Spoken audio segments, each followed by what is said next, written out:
sorry, had to take a commercial break, sort things out. It was getting a little too raucousy, in my mind.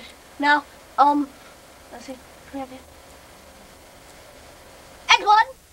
Come out now. Edwin? Oh, yes, oh, yes. Over here, Oh, same seats. Oh, man. Now, what were we on? Long day. It's been a long day. Where we So, are? We were talking about the journal. The laundry. The journal. We were at the journal when we left. The journal in which his clothes were dried when he came back. Weren't we? Hold on, let me go check my corrections. Yes, I think we were at the journal at that time. Yes. Now, shall we continue? Yes. And I took my medication, so I'll be much calmer. Now, continue with the journal. He found his clothes dry on the beach, and he couldn't believe it. Now, please continue. Now. Oh, here we go. See? Look. The journal. He found his clothes dry. He found his clothes dry on the beach. Now, he thought if he could charge next.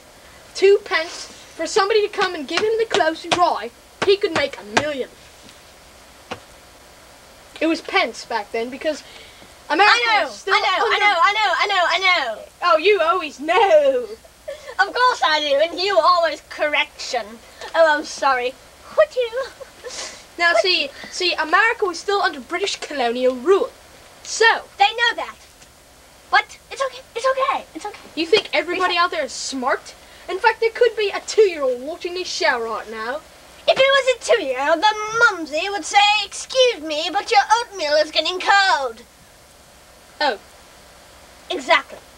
Now, The Delpinos, what was the name of the first store that the Delpinos owned? What was the name of the store? exactly.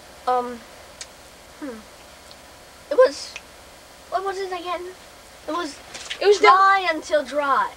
It was Delpinos dry and it was Delpinos wet until dry. It was called Delpinos wet until dry. That's it. Now, by the time they had the store, Delpinos wet until dry. Harriet Delpino, the wife of. This is correct. The wife of Montgomery J.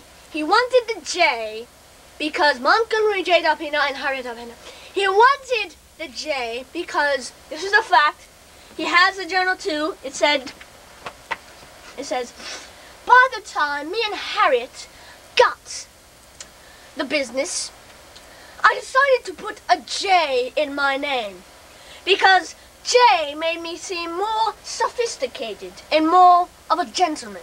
That's very interesting. Not a poopy bloody type. Yes, that's very interesting because although he wanted the J to be a gentleman, he really was a stupid bum, a bloody, well, how do you say that? Savoir-faire. How do you say that? A man who took his own mistake and turned it into a moneymaker was a financial genius. Yes, he was a genius, but he didn't know how to communicate with other businessmen. He wasn't good at that. Harriet saved the business. Harriet, oh yes, you politically correct fool. You think that just because she is a woman. No, not just because she is a woman. It says in the records, I do not favor one amongst the other. Where did you get that book? The bloody book. Did you get it at Buck-a-Book? Buck-a-Book? It's not a Buck-a-Book. It came from the Museum of Triumphant Families.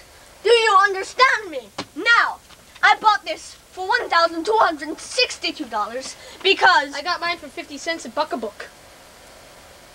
Oh. But you've got to understand me here. That's okay. Okay. Let's go on, please. Yes! Alright. And then he opened up a shoe shine. The average man could come in and for 2 pence he could get his shoes shined and his clothes washed. It's very interesting. Shoe shined. Shoe shined? Do you think that they would really shoe shine in a place where they would wash in dry? I really don't think that's possible now, do you think? That was the reaction of the general public. The general public. I need some coffee. Get me some coffee, please. The general public. What's it? The general Cream? The general public. Coffee, cream? Yes, cream. Cream, 2 creams. Lots of sugar in mine, please. Sugar! Anyways, you see what happened was the delpinos thought this was a revolutionary new idea. And so they shoe-shined and cleaned clothes. Revolutionary? They did it because they were damn poor. They didn't have a penny in their pocket. They needed a way to...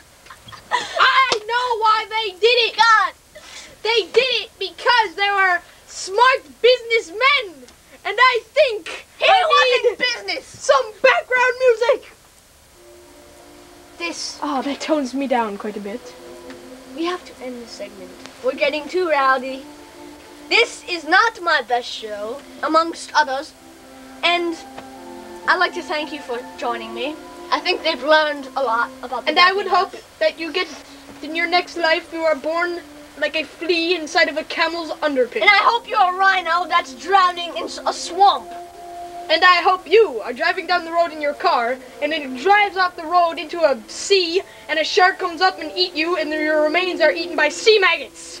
Thank you for being on my show, and thank you for being on your show. Okay, now, next week we'll have Pee Herman's discussion on what should we do about the plants. Till now, it's historical theater here, signing off. Remember, 7 p.m. tomorrow, I come on.